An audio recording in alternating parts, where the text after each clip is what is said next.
So what is meant by dominant and recessive? Dominant is when one allele overrides the expression of another allele, such as the purple flower.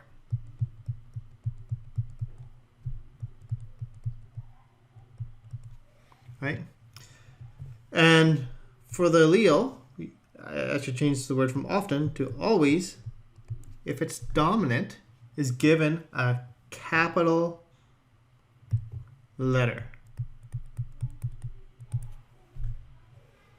So example, XR or W. Or actually the superscript here. There's two different ways of writing that notation. So if you're recessive, which means one of the alleles is hidden by the expression of another allele. In other words, it is covered by the dominant allele, such as the white flower allele. So, and if you're recessive, you're always given a lower case letter. So we have lowercase w here or the lowercase r, depending on what notation you're using. So let's look at some examples here.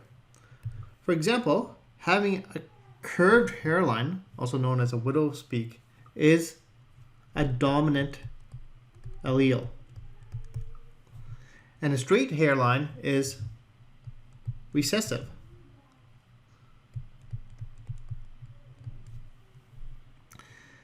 That means if you inherit one of each of the alleles from your parents, you will have a widow's peak. Let's do an example here. Let's just work this out. Let's draw it out. Right? So you have two parents. You have a mom, and let's say she has a widow's peak. And your dad does not, right? So a capital W would mean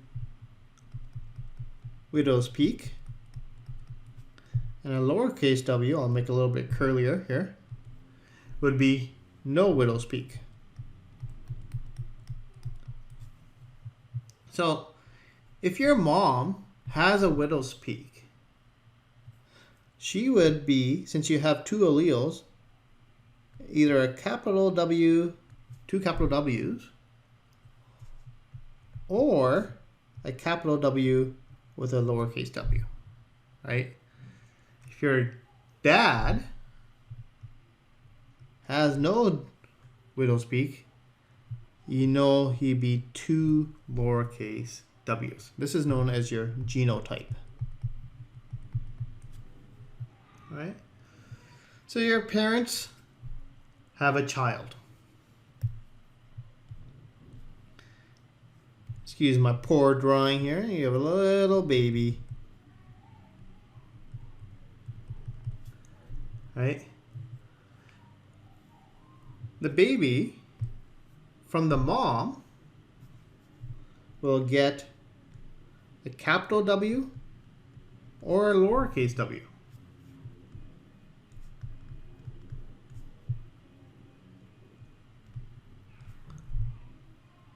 From dad, you'll get a lowercase w, because that's all he has, right? Yeah. So for the baby,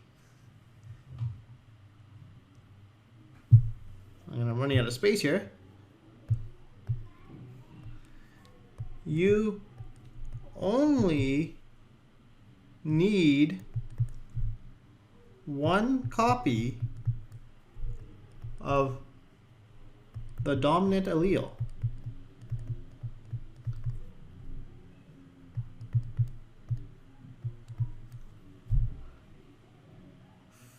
For the trait to show.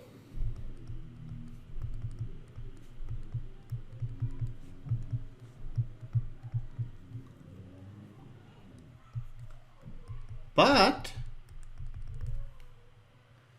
if you have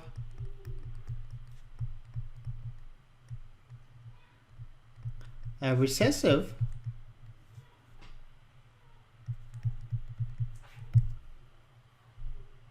trait, that means you definitely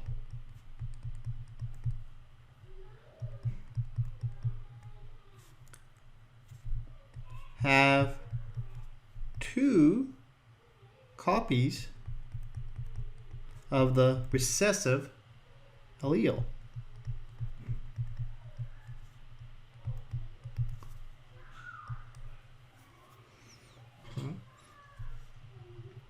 So I wish we were in class for this part, and I get you guys to examine all your features, but I'll just talk about some of the traits of the humans, right? So for hairline, a widow's peak is dominant,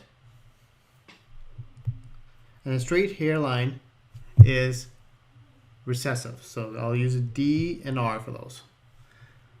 Eyebrow shape, if your eyebrows are separated, that is dominant. If you have a unibrow and they're joined together, that is a recessive gene.